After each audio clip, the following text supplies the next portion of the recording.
Bonjour, je suis Anne et je suis organisatrice de voyages respectueux de l'environnement. Si vous cherchez comment on fait pour voyager autrement, vous êtes au bon endroit. Dans chaque épisode d'Un pays, un train, on part à la découverte d'un nouveau pays, de sa culture, de son histoire, et je vous donne tous les moyens pour vous y rendre sans trop polluer.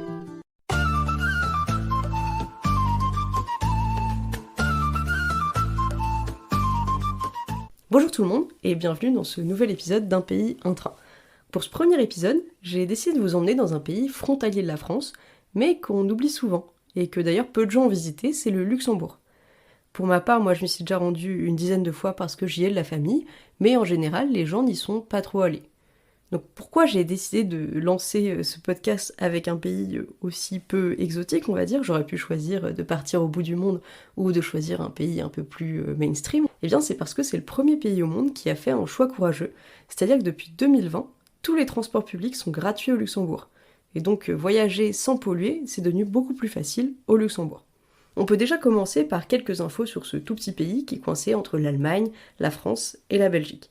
Le Luxembourg, c'est un petit pays, comme je le disais, 2500 km², donc il est plus petit qu'un département français. Et c'est seulement 670 000 habitants, donc c'est vraiment un pays de modeste taille, on va dire. Et d'ailleurs, il fait partie du club très fermé des pays dont la capitale porte le nom du pays, donc le pays s'appelle le Luxembourg, la capitale s'appelle également Luxembourg. Et beaucoup de personnes d'ailleurs pensent que le Luxembourg est uniquement une ville, mais on va voir, il y a beaucoup plus de choses à faire que ça. Donc le Luxembourg, c'est aussi une langue qui est le luxembourgeois et qui est parlée par seulement 400 000 personnes. Donc ça veut dire qu'il y a moins de personnes qui parlent le luxembourgeois que de personnes qui sont luxembourgeoises. Et ça ressemble à une sorte d'allemand un peu étrange. Viele Gespräche mit anderen Staatschefen und Experten, die sich auf der ganzen Welt mit Klimawandel beschäftigen. Mais les deux autres langues officielles sont le français et l'allemand, donc vous devriez vous débrouiller sans problème sur place. Et comme dernière info, à la tête du Luxembourg, c'est pas un roi, ni un prince ou un empereur, c'est un grand-duc. Et donc du coup, le Luxembourg, c'est le grand-duché de Luxembourg. Il y a une question que je me suis posée sur le Luxembourg, c'est de savoir pourquoi il était indépendant. Bon, comme je vous l'ai déjà dit dans mon épisode introductif, je trouve ça très important de regarder l'histoire des pays pour savoir pourquoi ils sont devenus comme ils le sont aujourd'hui. Et c'est vrai que le Luxembourg, vu sa position, vu sa taille, il pourrait faire partie de l'Allemagne, il pourrait être un département français, donc on va un peu se pencher sur son histoire, qui est passionnante, parce que ce tout petit pays, il est au cœur de l'Europe, donc il a vu passer à peu près tout le monde. Donc comme à peu près toute l'Europe pendant l'Antiquité, le Luxembourg, il a d'abord fait partie de l'Empire romain pendant une longue durée.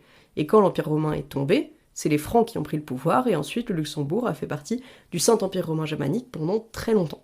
Donc pour ceux qui ne savent pas, je vous explique un petit peu ce que c'est le Saint-Empire romain germanique. C'est un grand empire d'Europe centrale qui allait du nord de l'Allemagne au nord de l'Italie, et il a duré plus de 900 ans. Il était composé d'une centaine de petits états plus ou moins forts. Et donc c'est un fonctionnement qui est très différent de la France, qui a été centralisé très tôt, et ça se voit aujourd'hui dans l'architecture de l'Allemagne, qui est un état fédéral. Aujourd'hui, la France est un état très centralisé, et bien ça s'explique un petit peu par ces différences qui ont commencé très tôt dans l'histoire de l'Europe. Et donc le Saint-Empire germanique avait un empereur qui était élu parmi les familles du Saint-Empire, et d'ailleurs la maison de Luxembourg a été à la tête de l'Empire pendant un peu plus d'un siècle, avec notamment Sigismond de Luxembourg, que vous pouvez voir un petit peu popper partout si vous vous promenez en Europe, et bien son nom ressort à beaucoup d'endroits, dans beaucoup de châteaux.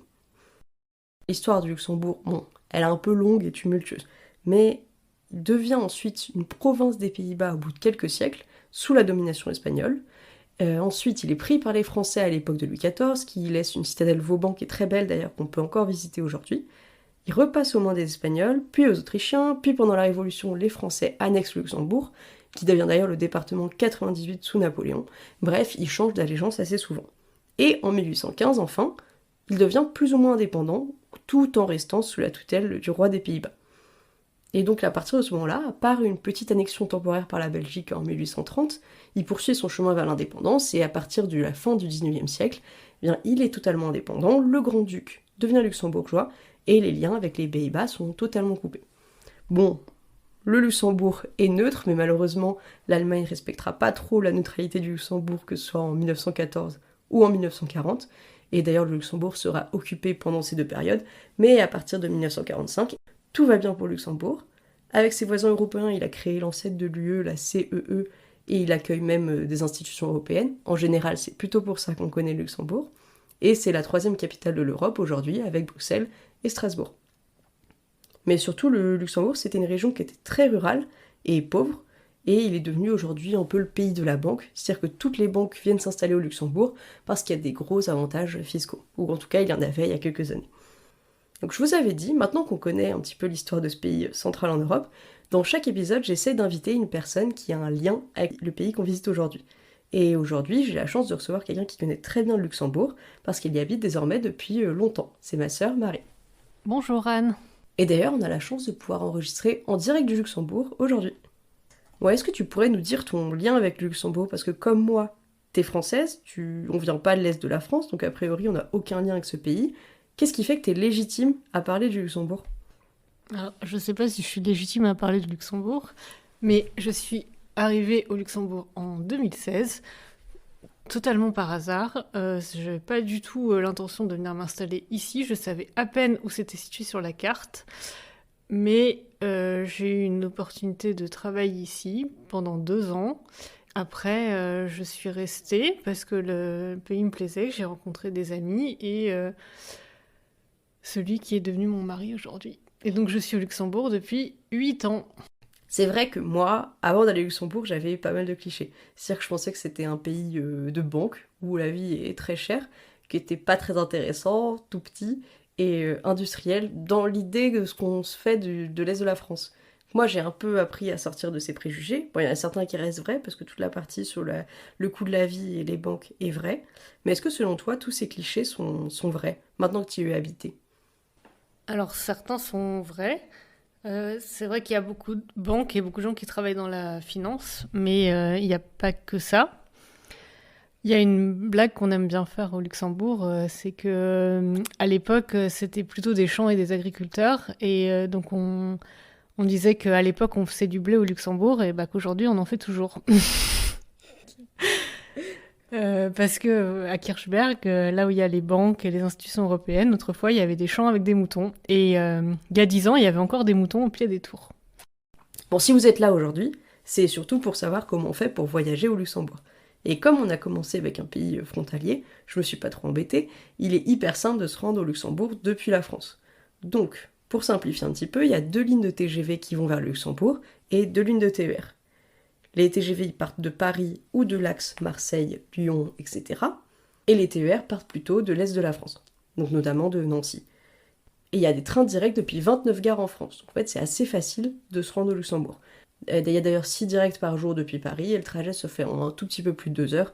Donc franchement, c'est assez simple de se rendre au Luxembourg. Donc toi, Marie, tu dois rentrer souvent en France, à Paris notamment.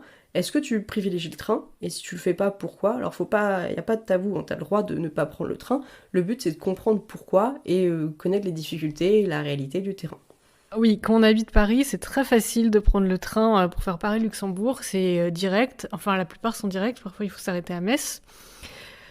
Le seul problème, c'est le prix. Souvent, sauf si on s'y prend à l'avance ou qu'il y a une carte de réduction, ça coûte assez cher. Donc, si on n'a pas vraiment les moyens, les gens privilégient surtout les covoiturages.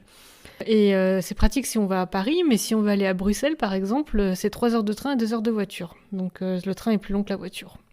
Ok, et comme l'aéroport de Luxembourg est proche de la ville, ça pourrait être une option pratique pour certains. Est-ce que toi, tu as déjà envisagé de prendre l'avion pour faire Paris-Luxembourg? Non, j'ai jamais envisagé de prendre l'avion pour aller à Paris. On passerait plus de temps à passer les contrôles que dans l'avion, donc pour moi ça n'a aucun sens. Mais du coup c'est une question de temps, c'est pas vraiment une question d'écologie. C'est une question de temps, mais c'est aussi, de façon générale, je privilégie le train pour les trajets courts. Enfin, je ne peux pas prendre l'avion pour un trajet court en France, ça n'a pas de sens. Donc comme je vous disais tout à l'heure, le Luxembourg, c'est le premier et le seul pays du monde à avoir rendu les transports gratuits. Bon, sauf pour la première classe, c'est-à-dire que si vous êtes en première, il y aura un contrôleur qui viendra vous déplacer, donc ils sont payés uniquement pour ça. Mais s'ils ont décidé de mettre en place cette gratuité, c'est pour encourager le report modal vers des transports plus écologiques. C'est-à-dire encourager les gens à prendre le train plutôt que leur voiture pour un trajet qu'ils effectuaient déjà. Bon, attention, c'est pas parce que la fréquentation augmente qu'il y a un report modal. La gratuité, elle peut créer des nouveaux flux de voyageurs qui n'existaient pas, et en gros, les personnes qui prennent les transports en plus de leur voiture et ne réduisent pas leur utilisation de la voiture, ça ne fait pas partie du report modal.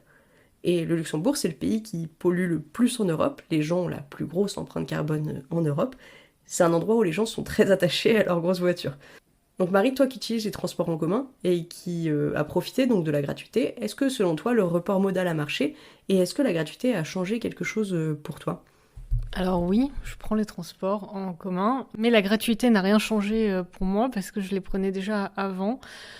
J'aime pas, si je peux éviter de prendre la voiture et d'être coincée dans les embouteillages, je préfère. Je pense que les transports en commun gratuits ont très bien marché à Luxembourgville avec le tram et pour les villes qui sont bien connectées comme Esch, Bétambourg, etc. Mais il y a plein de villes qui sont encore très mal connectées avec le train. Et donc les gens n'ont pas de choix que de prendre la voiture ou alors de doubler leur temps de trajet. Sans compter que parfois il y a des travaux, des retards, et donc c'est pas aussi optimal que ce qu'on pourrait penser tout le temps si on veut être précis sur son temps de trajet. Mais Tu nous aides pas à vendre le train là. c'est quand même très pratique dans certaines zones. C'est juste encore mal quadrillé et les Luxembourgeois sont encore très attachés à leur voiture. Et je suis pas sûre que cela, gratuit ou payant, ça change grand chose malheureusement. Mais il y a beaucoup de gens. Mais le tram marche très bien. Mais est-ce que selon toi ce serait pas une différence d'exigence entre la France et le Luxembourg? Parce qu'en France, quand on veut se rendre dans un endroit à la campagne, c'est parfois compliqué. Et je me demande si le niveau d'exigence n'est pas plus élevé ici. Parce que je t'ai entendu râler tout à l'heure contre un train qui passait seulement toutes les 30 minutes. Alors qu'en France, c'est rare d'avoir un train qui passe toutes les 30 minutes. Oui, parfois il passe même tous les quarts d'heure. Le problème c'est qu'il est en retard et c'est pas vers toutes les destinations. Je me dis aussi que peut-être que pour aller au travail, c'est embêtant, effectivement, d'avoir des trains qui sont en retard. Mais quand on veut faire du tourisme et qu'on veut juste se rendre à un endroit du pays, eh bien les retards, c'est moins impactant, on va dire. Ça va moins nous causer de soucis. Parce que si derrière, il y a des trains qui passent toutes les 15-30 minutes, eh bien ça ne pose pas de problème. Donc est-ce que tu penses qu'il n'y a pas une différence qui est due à ça? Oui, c'est vrai. Si on compare comme ça, il y a plein de circuits de randonnée qui sont accessibles avec le train. Euh, du coup, on peut rejoindre les points de départ de la rando en train ou à vélo et rejoindre un autre point de départ où on pourra reprendre le train pour aller ailleurs. Ah bah tu vois, ça c'est génial.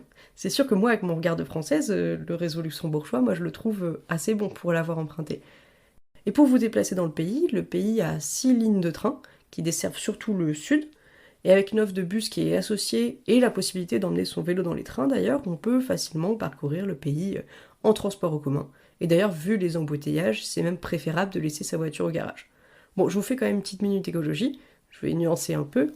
Il y a 95% des 621 km de rails qui sont électrifiés, mais le Luxembourg importe majoritairement son électricité d'Allemagne.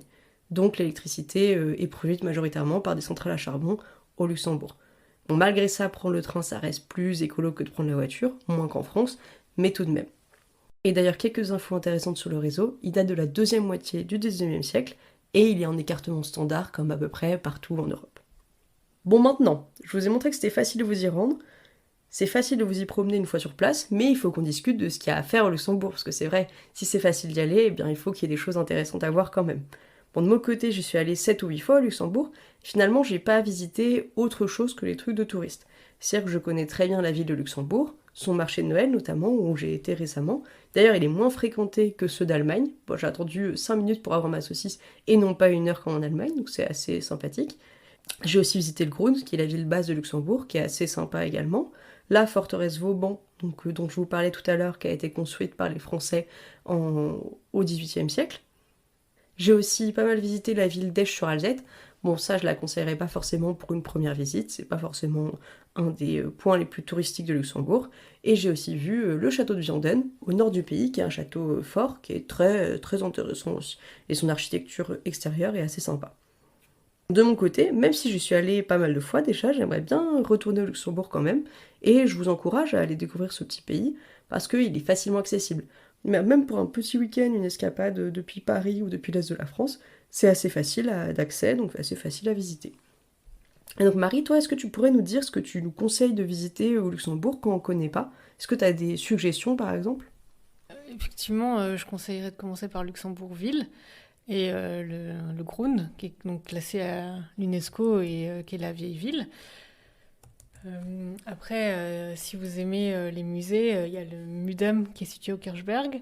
Et Kirchberg, c'est parce que il y avait une ancienne église, donc, Kirch, l'église, et Berg, la montagne. Le musée a été construit par le même architecte qui a fait les pyramides du Louvre à Paris, et il a la forme d'une église transparente. Et il y a des expositions d'art contemporain, et ne serait-ce que pour l'architecture, ça vaut le coup d'aller voir. Et vous avez une vue depuis le plateau du Kirchberg sur toute la vallée de Luxembourg.